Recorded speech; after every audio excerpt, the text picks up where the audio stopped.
Never felt so right about a subject matter as I do now, or a trend or a forecast, if you will.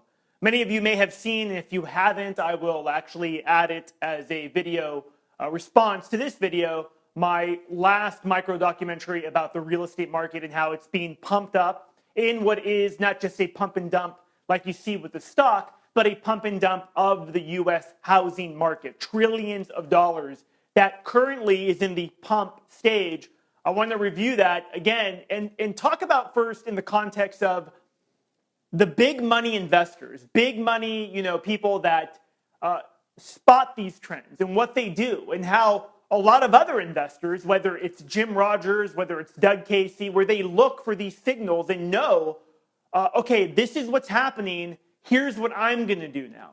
And we're in the middle of one of the biggest ones right now, and I don't want to toot my own horn, but I literally don't hear anyone talking about this. And I have some people that, mainstream media, if you will, that have started to talk about it, but not in the context of putting connecting all the dots.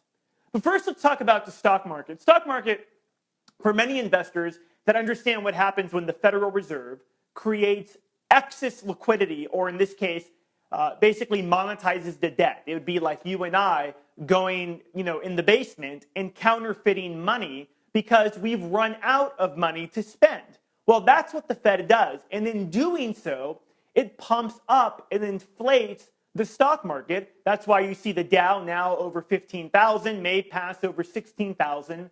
The media celebrates this and talks about how we're in this huge recovery, because there used to be a time in America where the stock market was a symbol of the economy, but it's no longer that way.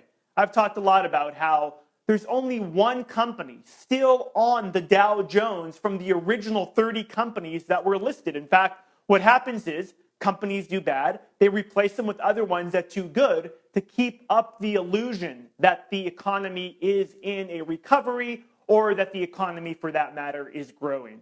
But think about when the stock market collapsed back in 2008, 2009, went below 7,000, was in the $6,000 range, and investors, people with forecasting knowledge, or just, that think for themselves, knew the Fed was going to begin to print money recklessly, excessively, to the case where they've increased the balance sheet from $800 billion to now soon approaching $4 trillion. What does it do to the stock market? Well, it inflates the stock market. And even though there's the inflation factor that's eating away at the dollar, there's still investors that were able to make a very, very good return because they knew what was going to happen. Think about gold as well. When the economy tanked in 2008, gold and silver took a hit. In fact, silver went down to about $7 or $8 from the 20s. People that knew, again, the ramifications of inflation, what happens when the Fed prints money, they knew that gold and silver prices would continue to increase in price. That's why people like Jim Rogers, or a good friend of mine, Richard Doty, otherwise known as the Magabu Guru, sold everything he could sell back in 2001, bought gold at $250, and basically has become a very wealthy man off of just his knowledge of what economics do, how they work, how real economics work. Now we're in the midst of one of the biggest ones, I think much bigger than the stock market and the gold and commodity market, and that's the housing market. In my documentary film, I told you how there's a few different stages of a pump and dump. We're in stage one right now, phase one. And phase one includes these different things that I have behind here, where the Federal Reserve has rates at 0%, doing everything they can to fuel another housing recovery. But that's not enough. They're also buying mortgage-backed securities, over $45 billion that they tell us. I believe they're buying even more than that, because they're buying mortgage-backed securities and buying troubled debt over in the European banks as well, who have not recapitalized their banks as they claim U.S. banks have. Big banks and banks across the country, because of the accommodative policies of the Fed and of the current White House, are able to hold a tremendous amount of toxic debt still on their balance sheets, otherwise known as zombie banks. These are loans that are in foreclosure, properties that have been taken back. They don't have an urgency to sell because they don't have to. They have that lifeline of cheap credit backed by you and I, the taxpayer.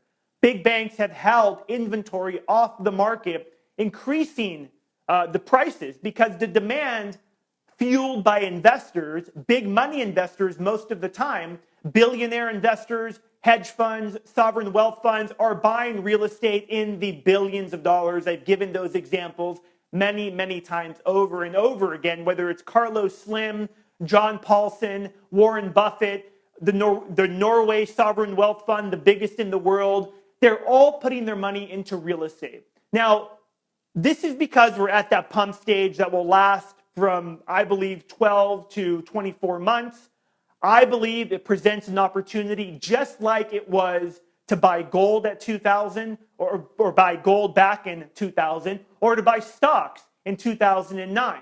Now, it's not an opportunity of just buying and holding. It's an opportunity for people to get educated, know what they're doing, and be able to monetize this market in the years to come. Phase one also includes the media hyping the real estate market. And I have two examples here that illustrate this.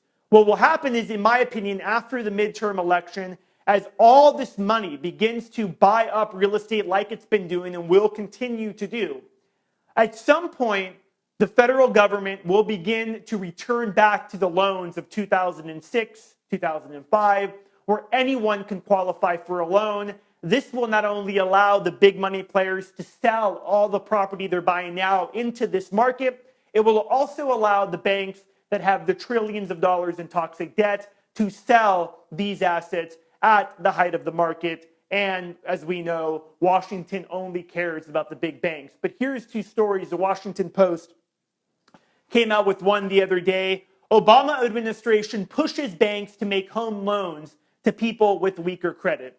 It goes on to talk about how they want to remove down payment standards and have credit scores, subprime credit scores, like we did again. So the Obama administration repeating exactly what happened in the past. Here's another one that I was happy to see within investors.com or Investors Business Daily. It's like a Wall Street Journal, in my opinion, much better. Media helping Obama reinflate the housing bubble. This is everything that I have been talking to you about in the last 6 to 7 months.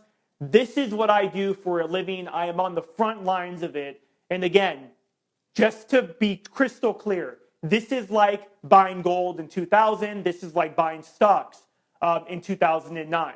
They're reinflating the housing bubble. It will continue. But when the game is over, this collapse of the housing market, which I believe will take place in 24 to 48 months again, will be much bigger than the last housing collapse, because it won't only be the housing collapse, it'll be a dollar crisis and likely a bond crisis as well. Already everyone knows the Fed is in a no turning back scenario. They will continue to monetize the debt, print money, until something happens. But between now and then, there's opportunity for those that look for it. Thanks for watching. Check out FabianForLiberty.com.